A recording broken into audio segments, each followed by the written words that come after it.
Now it is time for the last word with Lawrence O'Donnell. Good evening, Lawrence. Good evening, Alex. And with this new report tonight, this means that the entire city of Los Angeles, the entire region, has fire spreading through it from the western edge that we knew about last night, the Pacific Palisades, now to what you just reported, the Hollywood Hills.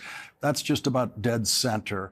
And then we've already had fire out on the eastern edge of Los Angeles. This means that really everyone in the region now, people who an hour ago in the middle of town who were in the Hollywood area, West Hollywood, thinking they were completely safe, are now in their cars, not knowing where they're going.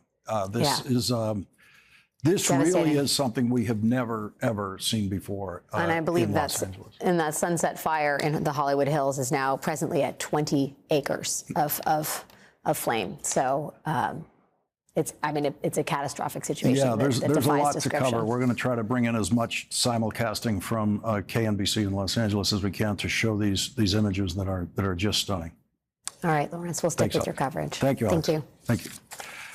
Well, as this fire now spreads literally all the way across the Los Angeles region, this is the night when my house might burn down. It is being threatened by fire now in a way that wasn't possible even yesterday or earlier today that we did not know about. So many friends of mine have already lost their homes in Los Angeles. Patrick Verone, someone who I've known since college, a former president of the Writers Guild, where his family, in a house his family grew up in Pacific Palisades, that house has been lost. He's not the only one.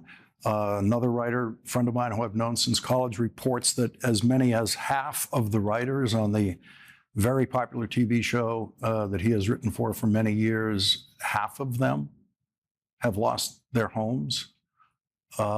This situation really is happening in a way that we have never seen before.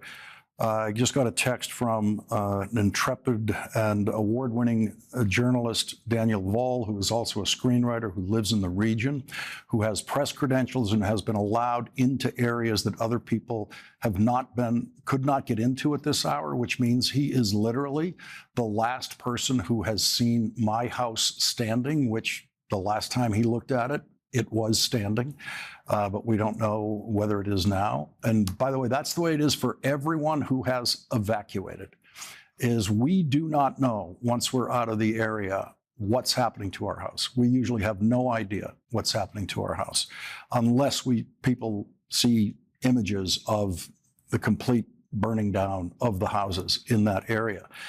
Daniel Voll, when he was in that area, reporting directly to me via text about what he was seeing, described it as something, again, he's never seen before in all of his reporting around the world at various hotspots and difficult situations. He said this was just at sunset when he said, it's very surreal as the wind starts kicking up right now, and this smoke just funnels directly out over the ocean like a sideways diabolical tornado, sucking the smoke out into the coming night. And then there was the text today from my dear friend Michael Dinner, just a brilliant director, one of the greatest directors in the history of television, whose work you have seen from The Wonder Years to Justified and beyond. Michael lost his home in the Pacific Palisades yesterday and everything in it. It's the home where his two sons grew up, the home where the family just celebrated the holidays together, and everything around them where they were sitting when they were celebrating the holidays has been lost. Michael texted me today with the simplest expression of what happened to him and his family and has been happening to thousands of families in Los Angeles. And he said, the loss of the house that they loved isn't the most difficult part. He said, it's the stuff, the evidence of 4 lives, gone. That kind of pain is being felt throughout Los Angeles. There have been so far, I'm going to get the exact number, but it's about 5 deaths, which is, of course, the ultimate horror in this situation. There probably will be more the way this fire is spreading. But the biggest, most widespread kind of loss is going to be that loss of the stuff, the evidence of 4 lives lived for the last 20 years in a house. That is going to be happening to so many people. I have the luxury of watching the possibility of my house burning down 2,500 miles away in New York in a second home. This will not be a difficult experience for me compared to anything else any of my friends have already gone through if my house isn't there tomorrow. But this is the way we Los Angeles residents are now all living in Los Angeles, no matter where we are. If you have a home in Los Angeles, if you have an apartment, if you have anything in Los Angeles now, you do not know anymore whether you're going to see it again. NBC News correspondent Gadi Schwartz has just arrived from the Pacific Palisades, which was the biggest problem before, now to the Hollywood Hills, where the new fire has erupted there just about an hour ago. We've been watching it on these helicopters, which have been allowed to fly tonight because the wind has dropped to the point where the helicopters can fly. Gadi, what is the latest there? Yeah, Lawrence, we see those helicopters above us. They are such a sign of relief, especially in the last few days. We haven't been able to see them flying, but we've got them flying over the Hollywood Hills right now. We just pulled up. I'm not sure if this is going to work because I'm on my phone right here. We're going to take a walk and see what we can see. Again, we're starting to see the evacuation of Hollywood. These are all cars that are making their way down the hill, and we've got the first tanker that we've seen down here on Hollywood Boulevard. That's the Laugh Factory over there. This is at Volcano CVS Pharmacy right here on Crescent Heights. So Crescent Heights going up. So far we haven't seen any flames up on the ridge, but we have seen flames over on the other side of the Laugh Factory. It's still quite a ways away, but you see the helicopters working up there. We're gonna wait, hold on real fast here, and let's see if we can wait for this traffic to come through. Again, difficult to access this. There are now roadblocks going up throughout this area. The wind is not as bad as it was yesterday. Here's a quick shot of what the wind is doing down here on Hollywood. Looks like we might be able to cross here. Give us a second. Yeah, let's make our way across. So again, you've got the fire department that's staging down here, and then these are the hills that are now being evacuated. We're told the evacuation zone is up there on Mulholland Drive, goes all the way down to Laurel Canyon, which means that this whole area, Chateau Marmont, and all of these homes are most likely under evacuation at this moment. You see you see if I can zoom in here, but you can see the choppers that are flying through the smoke. They're coming in, they're making those drops. Those drops are so crucial right now. We're gonna cross over here, and we'll see what the fire engines are doing. I believe that they're here for structure protection. People walking down the street, not everybody knows about what's going on because it's just up the ridge and things are happening so quickly. But again, so many people in Los Angeles have been preparing for this. They saw what happened in the Pacific Palisades. They saw what happened in Eaton Canyon last night.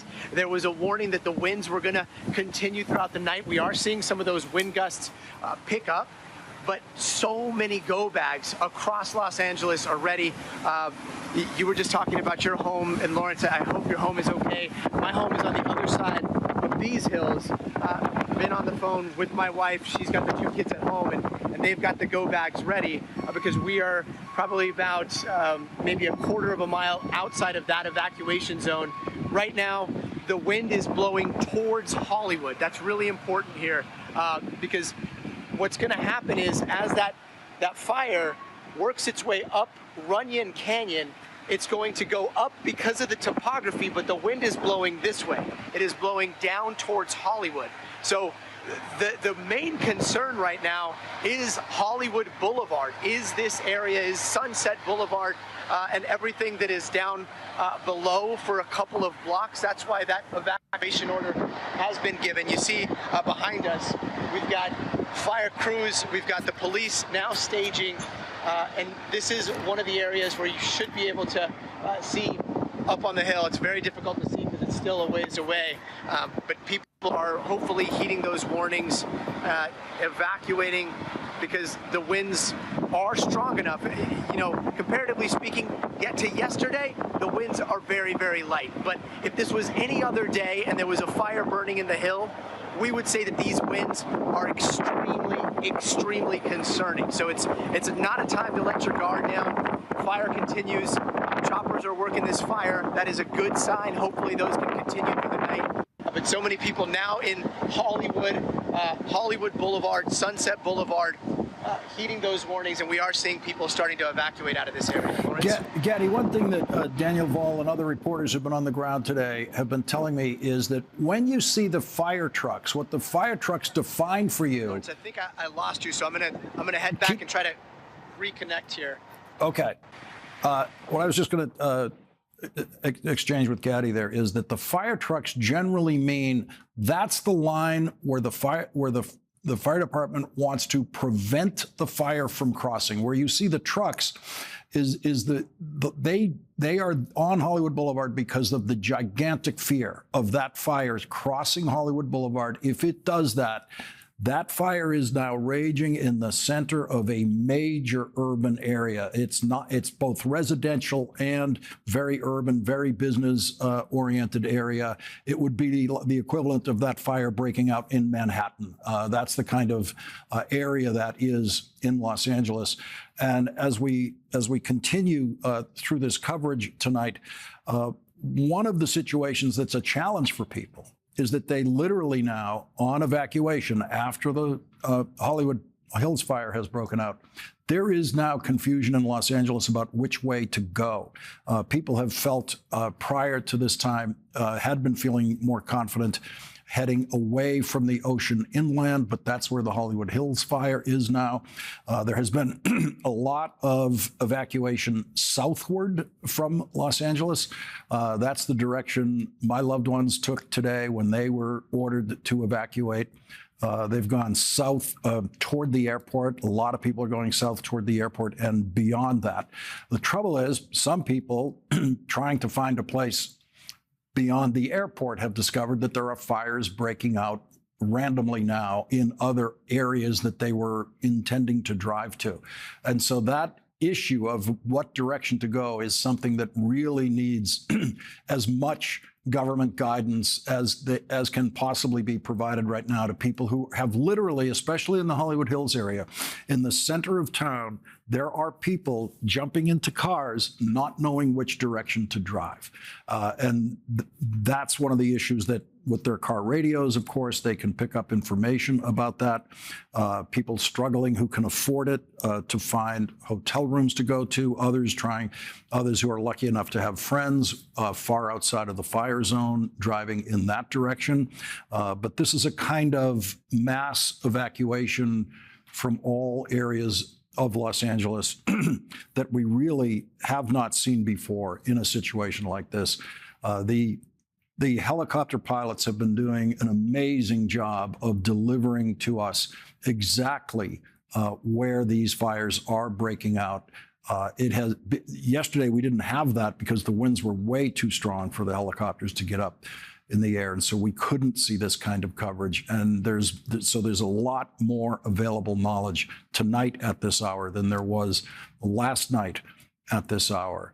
This is a disruption to a community that is thought of as the show business capital of the world, but there is so much more that goes on there occupationally than that. I can report to you that the studios did close down today. Warner Brothers, Paramount, the Fox lot sequentially decided we must close down production. A friend of mine working on the Fox lot on the west side of Los Angeles, that was possibly the last lot to close down about halfway through the day. Production was shut down. People were sent home. That's when you know in the workings of Los Angeles, that's when you know something is very serious. The amount of costs involved in shutting down production on what's going on in those studios is astronomical, and no one wants to do it. It takes something really serious to shut down production there.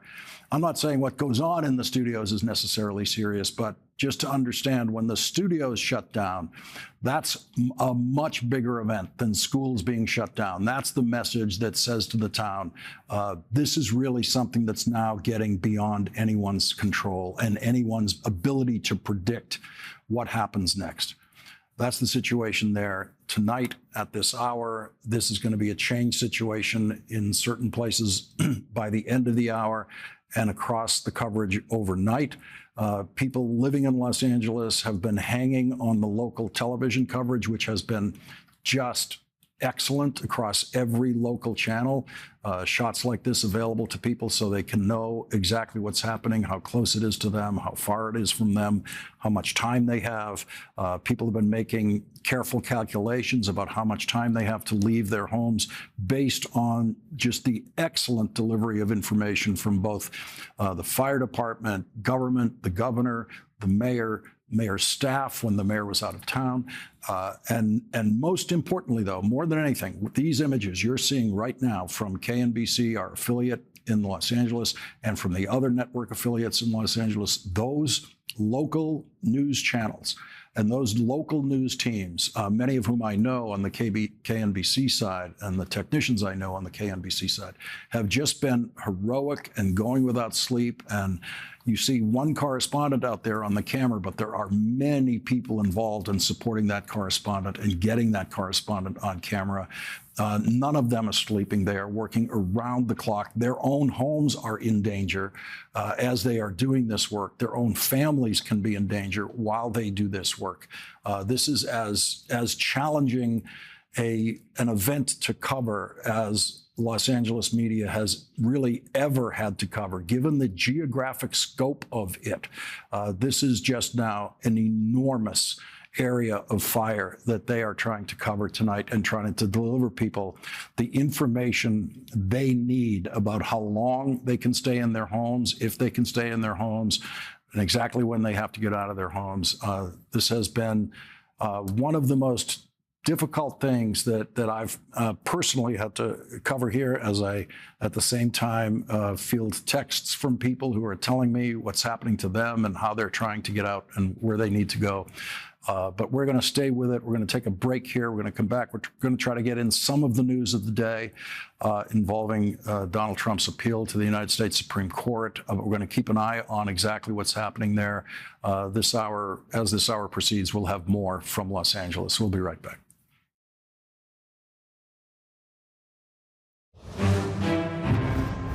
Joining our breaking news coverage of the Los Angeles fire now from the Pacific Palisades area of Los Angeles is Cal Fire Battalion Chief Brent Pasqua. Brent, what is the situation there as of this hour?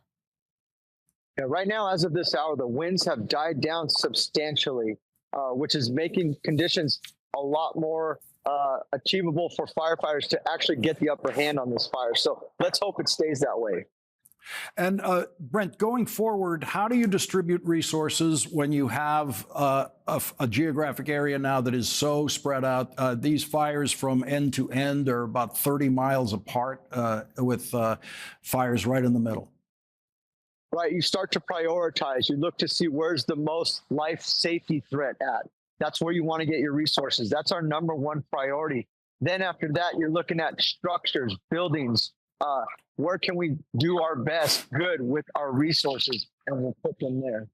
Brent, we have people. I've been speaking to people tonight in the middle of town, Mid-Wilshire and West Hollywood, in that area. Now that there's a threat there, they're wondering which direction to go for evacuation. Right. I was looking at the map myself, and it was like, you know, there's a fire to the east, to the northeast of them. It looked like the best way was just to get on a freeway and start heading out and get going. You don't want to be caught on surface streets like we saw here at the Palisades fire. You want to do it early. That way it's more controlled than if everyone tries to go at the last minute and it turns into a parking lot. And I know most people in the Palisades area when this began were generally heading south. The people that I was talking to individually, is south, just as a general direction, the safest way to aim right now? Looking at the wind gusts south, it's actually pushing to the south. The wind is kind of out of the east northeast. So if you're above it and you can get higher and go north more, that's even better. What is the prospects for tomorrow? When we wake up tomorrow, where do you expect to learn the most of what has happened? So we're being cautiously optimistic right now with these winds. Last night, we kind of saw the same thing, but then all of a sudden we had 70-mile-per-hour sustained winds starting at 10 p.m. So we're hoping that's not the case tonight. We can get in there, do some good work. So when the sun comes up tomorrow, we can have our damage assessment teams come in, take a look, and find out exactly what's been damaged and destroyed, and report on some factual numbers. The city of Santa Monica, which is technically its own city, but very much a part of the life and spirit of the city of Los Angeles, and indistinguishable as you're driving along there. It's just south of where you are now, Brent, as we both know. And I know there's huge concern in Santa Monica with the Palisades fire going down Rustic Canyon, working its way down the canyon, and then climbing up the hill into Santa Monica. What do we know about that progress now? Right. I know that remains a high priority on our part, is to button that side up. We know that's over there. Right now, these winds are in our favor. So we've moved resources over there. We're taking full advantage of this, if you call it, sort of break in the wind. And so is the idea that you set up the trucks in the spot which is going to be your line of defense? You don't want the fire moving past this point. Right. Well, what we'll do is we'll try and get bulldozers actually out there and cut fire line way out ahead of this fire and say that's going to be our standing point. We don't want it going past there. We're going to try and do that. That way we can stand our ground. Once we have that fire line, then we can get engines in there with water and hoses and stand our ground that way. And Chief, what about the personnel? What about I'm sure you've got people out there who haven't slept in a day. How do you manage that? I do, and they look exhausted, but I ask them the stories, and they talk about losing a house here or there, or a house being destroyed, but then saving the rest on the street. And they say that's what keeps them going, whether it's the, just the excitement of it all. But knowing they did some good, they want to go back out there. They say there's no way they can go in and sleep when the fire's still burning actively like this. And Chief, everyone working to fight this fire lives in the region. They are all, I assume, also getting calls and texts from their family and loved ones about their own situations. Right. Everyone here knows someone that has a house in the area. We've been checking on houses for friends and friends of the family. So, yes, very well-known area. And just everyone's trying to look out for everyone out here. Cal Fire Battalion Chief Brent Pasqua, thank you very much for joining us tonight. And much more importantly, thank you for everything you and your teams are doing out there to save us all. You're welcome. Thank you. Thank you. Coming up. Today, Donald Trump appealed directly to the Supreme Court to try to get out of his criminal sentencing in Manhattan on Friday. Harvard constitutional law professor Lawrence Tribe is going to join us. We're going to stay with the fire coverage, but we're going to get a few words in from Professor Tribe about what we need to know about that Trump appeal. We'll be right back.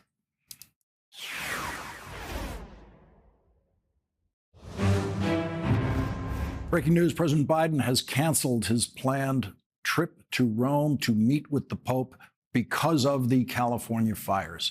President Biden has just issued a major disaster declaration for Southern California because of the fires. We're going to continue to keep our eye on the fires. And when we have the images, the local feed of like that helicopter shot from KTLA in Los Angeles, when we're able to just put that on the screen, That, without any words of description, for most Los Angeles residents, when they see the streets that are superimposed by computer on some of these images, it tells them exactly what's going on very clearly. They know what they're dealing with, and that's why we have tried to keep up those images as much as possible. That's what local news has been delivering to viewers in Los Angeles. KNBC, our affiliate there, has been just doing an extraordinary job with some remarkable people who I know working there, continuing to do that. I'm going to turn to other news for a moment here, because this morning Donald Trump did what no other criminal defendant in history has ever done. He appealed directly to the United States Supreme Court to block his criminal sentencing in a New York State case scheduled for Friday at 9:30 a.m. in Manhattan. Donald Trump made that appeal directly to the Supreme Court before exhausting all of his appeals within the state of New York, which is the normal sequence for anyone not named Trump. The Trump criminal defense lawyers offered the United States Supreme Court what they called an appeal raising claims of presidential immunity. That's right. The man who is not president of the United States and who was convicted of 34 felonies in Manhattan this year when he was not president of the United States is claiming that the new doctrine of presidential immunity created by the Supreme Court this year for Donald Trump should also apply to Donald Trump when he is not president. 2 New York judges have rejected that claim this week. Emergency petitions to the Supreme Court of the United States, like the Trump petition, are directed at the individual member of the Supreme Court who is assigned to hear emergency petitions from that particular geographic region of the federal court system, called a circuit. And the Supreme Court justice assigned to the circuit, that includes New York City, is New York City native Justice Sonia Sotomayor. Justice Sotomayor ordered District Attorney Alvin Bragg, Manhattan District Attorney Alvin Bragg, to respond to the Trump petition by 10 a.m. tomorrow, which is almost exactly 24 hours before Donald Trump is scheduled to be sentenced. Justice Samuel Alito did not say that he would recuse himself from the new Trump appeal, even after it was revealed today that he asked Donald Trump for a favor yesterday. Justice Alito explained the situation this way. William Levy, one of my former law clerks, asked me to take a call from President-elect Trump regarding his qualifications to serve in a government position. I agreed to discuss this matter with President-elect Trump, and he called me yesterday afternoon. So yesterday afternoon, Samuel Alito is on the phone with Donald Trump, recommending that he hire one of his former law clerks for the Trump administration. That is a call that could have waited. Samuel Alito knew that Donald Trump was appealing his sentencing schedule and would very likely be appealing directly to the Supreme Court any minute now. But the Supreme Court justice got on the phone with Donald Trump and asked Donald Trump for the favor of hiring his former law clerk. There is absolutely no doubt that Donald Trump was going to hire Samuel Alito's former law clerk with or without the call. The call accomplished nothing in that direction. It was purely Donald Trump's attempt to make Samuel Alito subservient and indebted to him by hiring his former law clerk after Alito asked him to do that. Alito should have never participated in such a phone call, but if he was going to do it, he could have done it next week, easily. There is no hiring deadline for any job in the Trump administration, and it is impossible for Donald Trump to hire anyone before January 20th. Justice Alito's statement says, "We did not discuss the emergency application he filed today, and indeed, I was not even aware at the time of our conversation that such an application would be filed. We also did not discuss any other matter that is pending or might in the future come before the Supreme Court or any past Supreme Court decisions involving the president-elect." Samuel Alito knows that Donald Trump will take any legal steps possible to try to block the release of Special Prosecutor Jack Smith's report. And Samuel Alito knows it is possible those attempts could end up in the Supreme Court. Alito has never had a telephone conversation with a more active litigant before the Supreme Court than Donald Trump, or a more predictable litigant before the Supreme Court than Donald Trump. I knew yesterday Donald Trump was going to appeal his sentencing to the United States Supreme Court. We discussed it on this program last night with Andrew Weissman. There is no reason to believe Samuel Alito yesterday wasn't smart enough to anticipate that Donald Trump would come to the Supreme Court today at the latest, very latest, with the emergency petition he filed.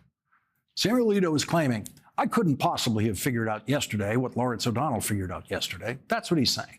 But Samuel Alito, one of the most politically compromised Supreme Court justices in history, on a par only with Clarence Thomas, decided, sure, I'll get on the phone with Donald Trump yesterday afternoon, 2 days before he's supposed to be sentenced, knowing he's fighting desperately to stop that sentencing. And I'm going to ask Donald Trump the favor of hiring a friend of mine who used to work for me.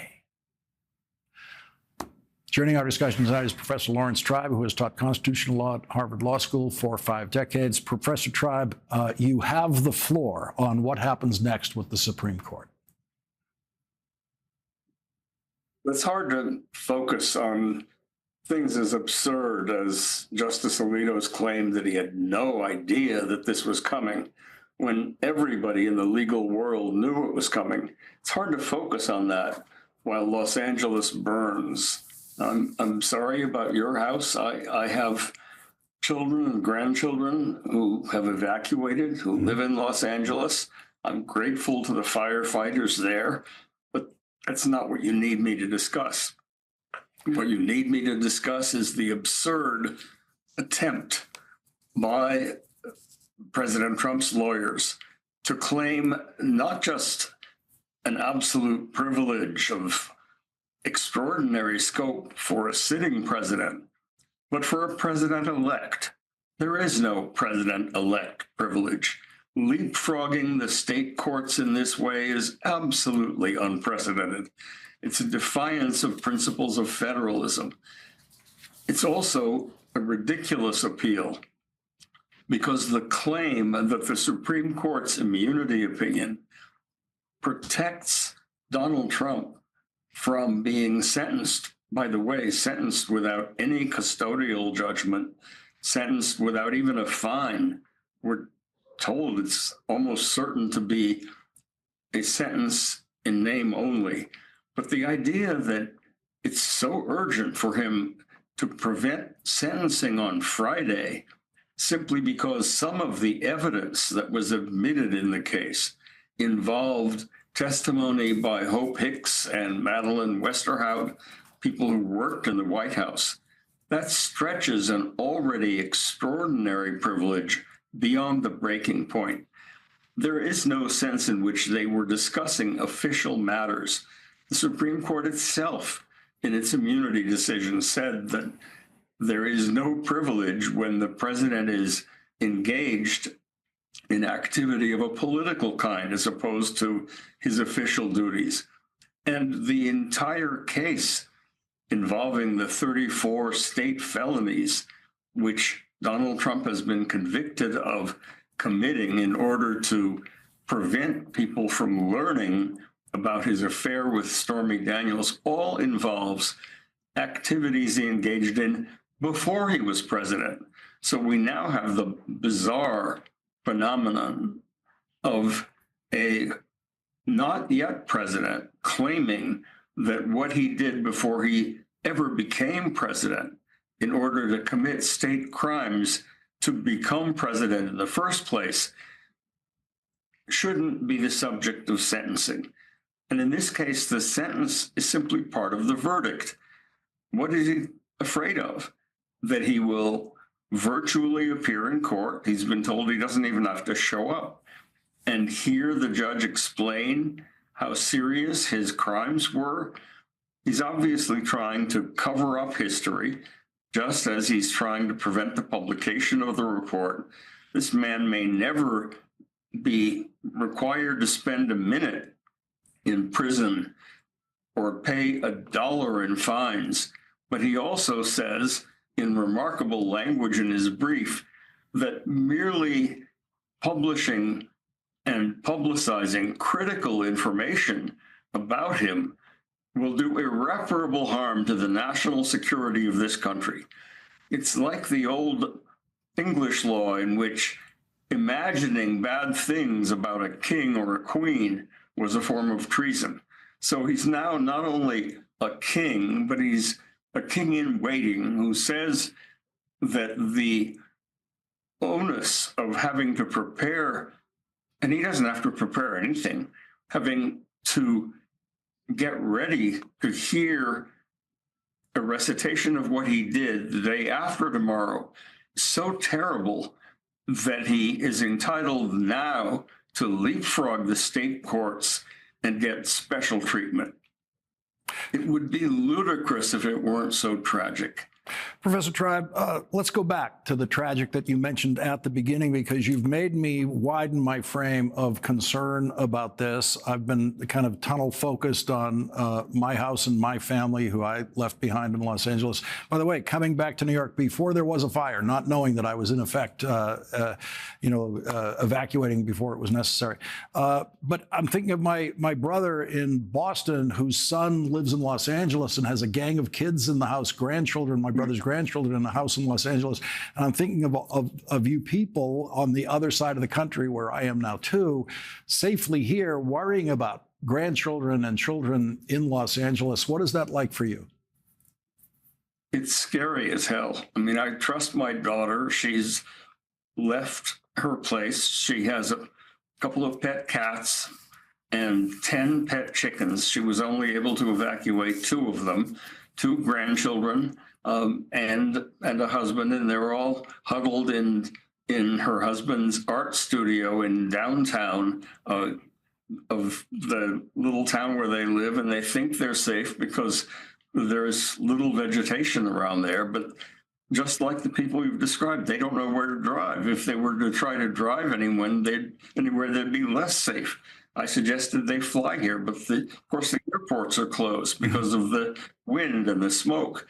So, I almost didn't come on the show because I'm so worried about them. But I thought that, if I have a few points to make that you might find useful, people might find useful, we have to go on with our lives. But I pray for all the people in Los Angeles and that they all be safe. Your mind is working just like mine tonight. Professor Laurence Tribe, get back on the phone with your daughter right now. Thank you very much for joining us. Thanks. Thank you. And when we come back, we'll have much more live coverage of the fires now burning across Los Angeles. KNBC's Amber Frias spoke to a resident of the Hollywood Hills about the fire that has erupted there tonight. I want to walk this way. We saw this man who was hosing down some of the sidewalk and some of the trees. Sir? Yeah. Hi, sorry to interrupt you. My name is Amber my goodness, with NBC. Do you live in this complex? Yeah, I live right here, yeah. What's your name? Lawrence. Okay. So, what's going through your mind right now? Oh my gosh. This is my whole life right here. I spent my whole life savings to get my condo here. And so I lost my family during COVID. And so I don't really have anybody to call or anything. So it feels a little bit scary, yeah. Yeah, are people still in the complex? A lot of people have left, but a lot of people are staying too, I think we're going to be okay. I hope so. All these fire trucks are going up there, but, you never know. You got all these mansions right here. If they catch on fire, we're in real trouble. What's your plan? Are you staying? I'm going to stay right until it catches on. If it catches on fire, I'll leave. Yeah, I have my 2 Bengal cats in here, and I don't know, they're freaking out. So I'd have to take them with me, but I don't know where I would go, just in my car, I guess. You're ready to go at least. I am ready to go. I've been working on this condo since I bought it. Like every piece of it, So sorry. So well, we're ready to start renting it, and it's like, no, it's okay. It's going to be okay. It's going to be okay. It's going to be okay. Yeah. It's not going to get all the way It has to be down. the most important fire in LA. It has to be. We're right here, Hollywood Highland. You know what I mean? Yeah. All right, sir. Well, thank you so much. Thank you. I really appreciate it. That conversation makes so many of the important and painful points that we've been raising in our coverage. That man named Lawrence, whose last name we didn't get, plans to get in the car when he has to, but doesn't know which way to go. That is a very common reaction to what is happening in Los Angeles tonight. He would be leaving behind that home that he built, that home that he's worked on, that home that he's tried to perfect. And he raised something in what he just said there that I haven't thought about today, when he said, I don't have anybody to call. My phone has been going nonstop since the fire started. With texts, with phone calls. It's been next to impossible to keep up with them, but I want to keep up with every single call and every single text I get from someone there, from someone who's worried about someone who's there. But I don't have anybody to call. That's the worst possible thing that could be happening with your phone tonight. We'll be right back. The front page of tomorrow's Los Angeles Times, which I think we'll be able to show you in a moment, carries the headline, "Like 1,000 Fires." And that's it. That captures what's really happening in Los Angeles tonight across a space of at least 30 miles where fire is raging. The subheadline is, "Wind-driven blazes destroy homes, at least 5 dead." You should think of this as a windstorm, a very violent windstorm on a par with a hurricane, but with no rain. Rain would be heaven sent at this point in Los Angeles. Rain could help solve this problem much more quickly. The problem has been not enough rainfall in Los Angeles this year, making everything very dry, very combustible, ready to burn. And that is what you're seeing. You're seeing a violent windstorm at wind levels never seen before in Los Angeles, and wind finds flame wherever it is, no matter how tiny it is. Wind will find that flame, and wind will increase that flame and move that flame. And everyone in Los Angeles tonight is living with the question of, is the wind coming my way? The future of your home in Los Angeles tonight, whether it will be there tomorrow, is up to the wind now. That's what's going to decide what happens next in your neighborhood, on your street, to your house.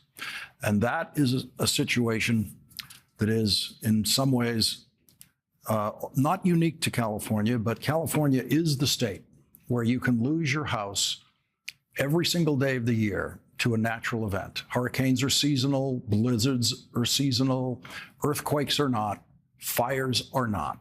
These things can happen anytime.